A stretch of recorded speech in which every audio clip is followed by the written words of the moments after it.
کاظم نے اپنے کسی جاننے والے سے کسی روحانی معالج کا معلوم کروا لیا تھا جو قرآنی آیات اور دعاؤں کے ذریعے عمل کرتے تھے۔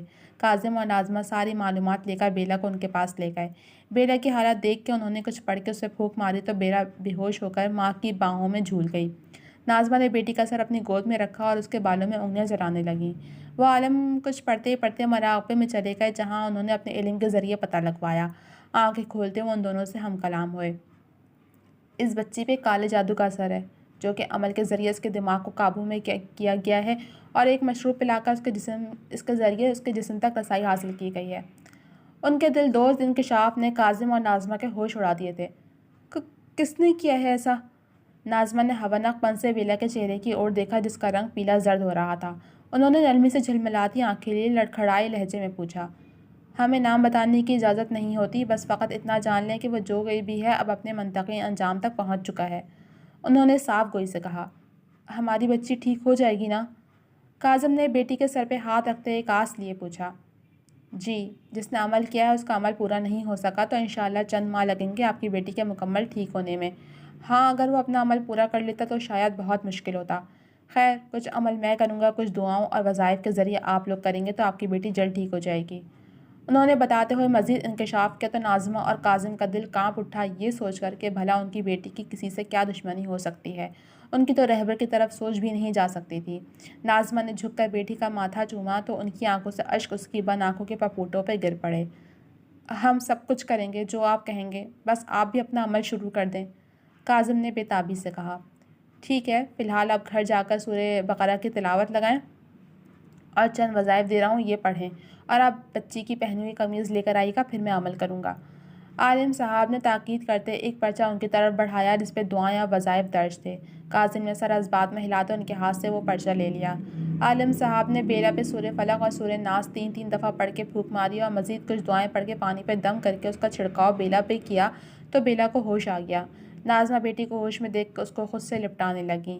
عالم صاحب کی ہدایت پہ وہ دونوں بیلا کو وہاں سے لے کر اٹھ گئے۔ پولیس نے رہبر کا موبائل منگوایا تھا تاکہ اس کے موبائل کی مکمل چھان بین کر کے دیکھیں، شاید کچھ پتہ چل سکے۔ اس کے messages, contact list, WhatsApp سب کو چھان مارا تھا مگر کچھ نہیں ملا۔ کال لاگ میں ایک ان نون نمبر تھا جس سے بس ایک ہی دفعہ کال ملائی گئی تھی اور وہ نمبر اسی عامل کا تھا۔ اس نمبر پہ پولیس نے عدیل کو بتاتے کال ملائی تھی مگر وہ نمبر بند جا رہا تھا۔ پولیس نے یوں ہی سرچنگ کرتے سوشل میڈیا ایپس بھی کھنگال ڈالیں۔ جب یوٹیوب پہ ہسٹری میں ان کو چند ویڈیوز کالے جادو کے متعلق نظر آئیں اور پھر ایک ویڈیو میں درج نمبر پہ پولیس چونکی تھی۔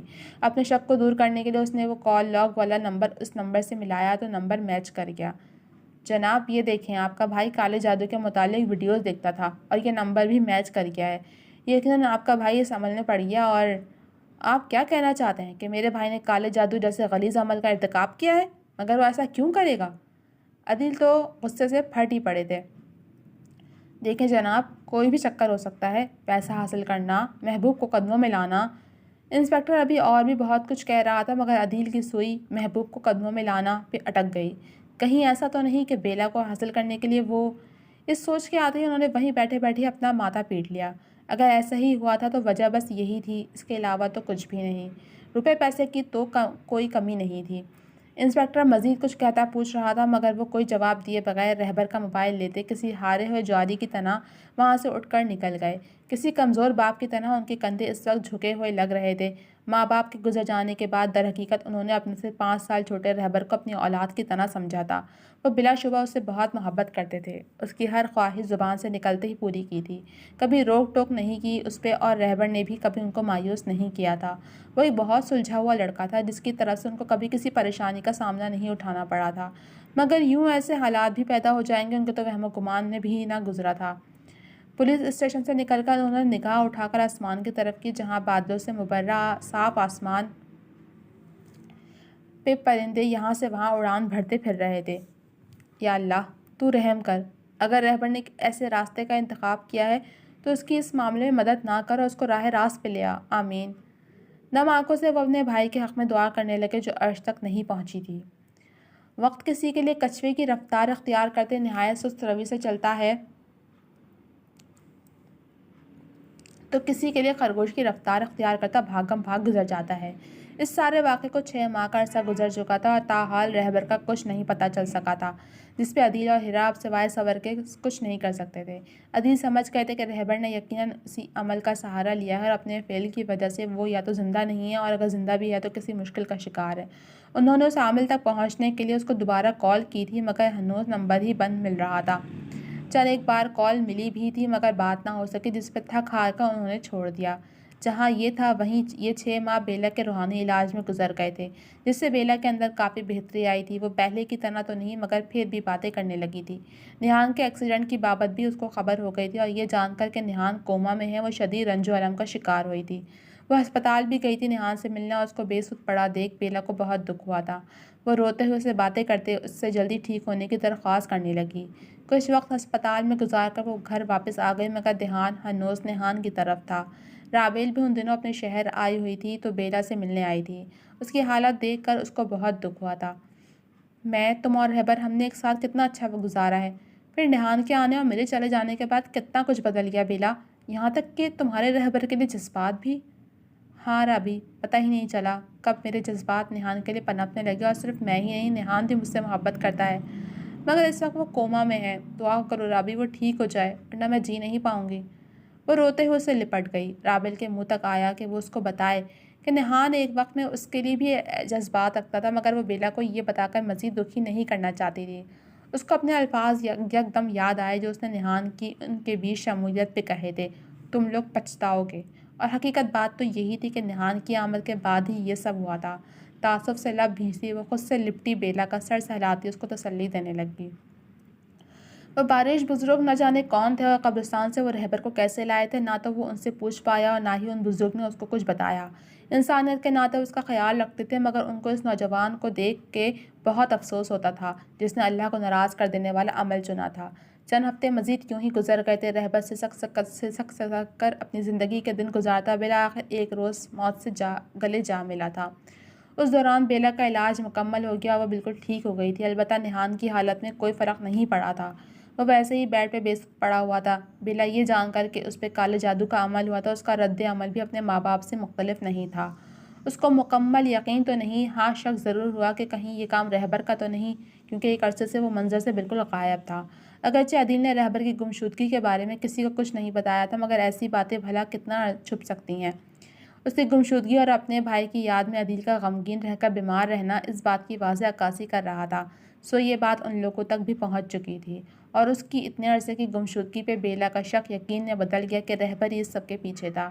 عدیل سے رہبر کے حوالے سے پوچھنے پہ انہوں نے لا علمی کا اظہار کیا مگر زیادہ دیر خود پہ ضبط نہ کر پائے اور پھپک کے روتے معافی مانگتے کاظم سے لپٹ گئے۔ یہ بات ایسی تو نہیں تھی کہ معاف کر دی جاتی مگر اس میں عدیل کا کوئی قصور نہیں تھا، سو کاظم اور ناظمہ نے ان کو معاف کر دیا جبکہ بیلا کافی افسوس ملتی رہ گئی۔ کہیں نہ کہیں وہ اس کی ذمہ دار خود کو بھی ٹھہرا رہی تھی کہ اس نے رہبر کو دھوکہ دیا تھا مگر اس کا مطلب یہ تو نہیں تھا کہ رہبر اس طرح کرتا۔ بیلا صحت یاب ہونے کے بعد روز نیہان کے پاس ہسپتال جاتی تھی، اس کے نزدیک بیٹھ کے پہروں اس کا چہرہ تکتی رہتی، اس سے باتیں کرتی اور پھر اٹھ کے واپس چلی جاتی۔ اس روز بھی وہ نیہان کے پاس بیٹھی ہوئی تھی، اس سے باتیں کر رہی تھی اور باتوں کے دوران ہی اس نے نیہان سے کہا، نیہان تمہیں پتہ ہے کہ مجھ پر کالا جادو کروایا تھا اور کروانے والا رہبر تھا؟ کتنی عجیب بات ہے نا، مجھے تو یقین ہی نہیں ہو رہا کہ رہبر ایسا کر سکتا ہے میرے ساتھ۔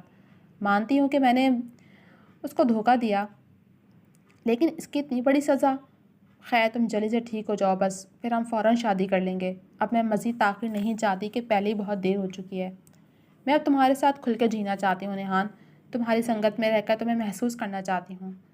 اس بے ہوش و بیگانہ وجود کے کندھے پر سر ٹکائے وہ نرم لہجے میں اپنی دلی کیفیت کا اظہار کر رہی تھی جو شاید نیہان سن تو رہا تھا مگر کوئی بھی رد عمل دینے سے قاصر تھا۔ دعائیں تو مسلسل اس کے لیے سبھی کیا کرتے تھے۔ بیلا بھی نماز کی پابندی کرنے لگی تھی اور ہر نماز کے بعد اللہ سے اپنے گناہوں کی معافی مانگ کر نیہان کی صحت یابی کے لیے دعائیں مانگتی۔ ایک روز سب کی دعائیں رنگ لے آئیں اور نیہان کو ہوش آ گیا۔ ڈاکٹر نے جب یہ خوشخبری سنائی تو سب کے مرجھائے چہرے خوشی سے کھل اٹھے تھے۔ نیہان کے مکمل صحت یابی کے بعد اس کی اور بیلا کی خواہش پہ شادی کی تاریخ اگلے 1 ماہ بعد کی طے کر دی گئی۔ اگلے چند روز بعد بیلا نیہان کو اپنے اوپر گزری رودات بتا چکی تھی۔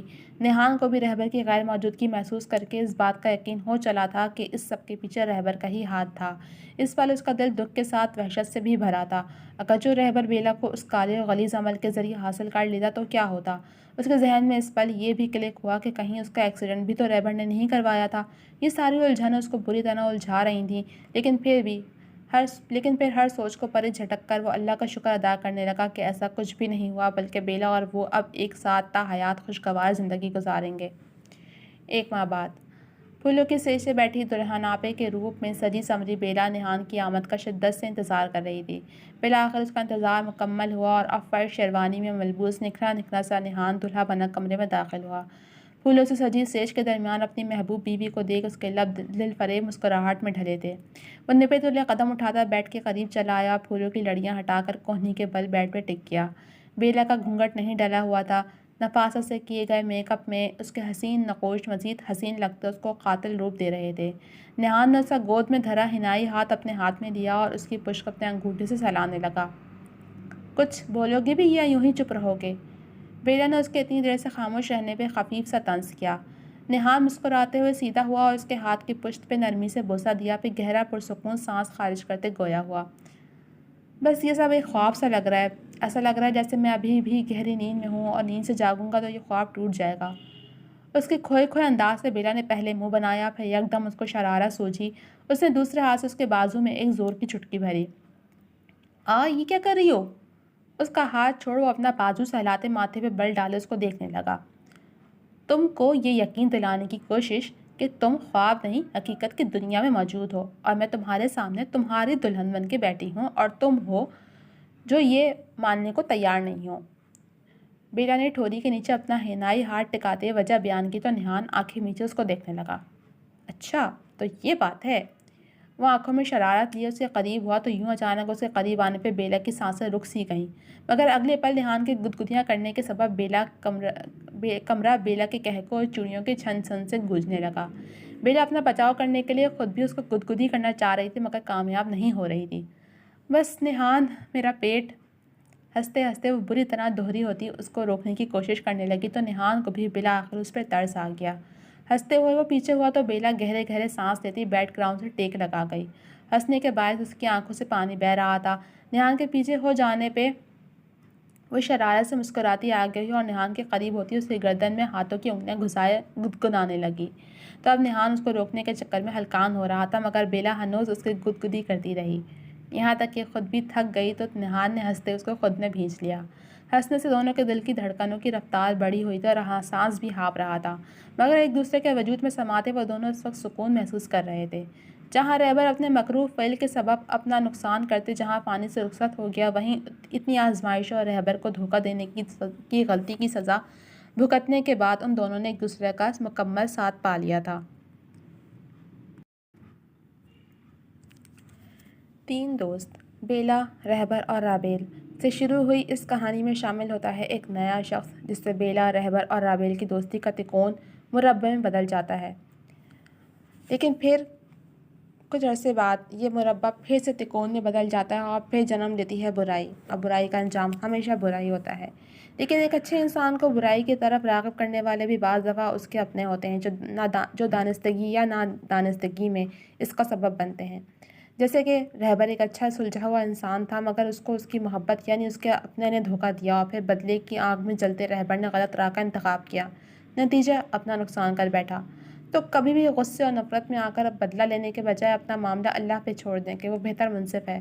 وہ جو کرتا ہے اپنے بندے کے لیے بہتر کرتا ہے اور بہتر سے بہترین عطا کرنے پہ قادر ہے۔ اگر رہبر کالے عمل کا انتخاب نہ کرتا اور اپنا معاملہ اللہ پہ چھوڑ دیتا تو یقیناً اس کو بہترین سے نواز دیا جاتا، مگر ذمہ دار بیلا اور نیہان بھی ہیں جنہوں نے رہبر کے ساتھ غلط کیا، اس کو دھوکہ دیا۔ نہ نیہان اور بیلا ایک دوسرے کے قریب ہوتے اور نہ یہ سب ہوتا، لیکن بس وہی بات ہے، جو انسان کی تقدیر میں لکھ دیا جاتا ہے وہ ہو کر رہتا ہے۔ انسان کو اپنے نفس پہ قابو رکھنا چاہیے تاکہ وہ گناہوں سے بچ سکے۔ ختم شد۔ جی تو جناب، کیسا لگا آپ کو یہ ناول؟ ٹوٹلی ایک شارٹ ناول سٹوری تھی جو آپ تک پہنچائی گئی۔ اس میں آپ سب کے لیے بہت بڑا سبق بھی تھا، جس سے یقیناً آپ لوگوں نے غور کیا ہوگا، کو سمجھا ہوگا۔ تو آپ اپنا کمنٹ سیکشن میں اپنی رائے کا اظہار ضرور کیجیے گا کہ آپ کو ناول کیسا لگا، کردار کیسے لگے اور کیا سیکھا اس ناول سے۔ تو مجھے اجازت دیجیے، جلد ملوں گی آپ سے کسی نئے ناول کے ساتھ۔ اللہ حافظ۔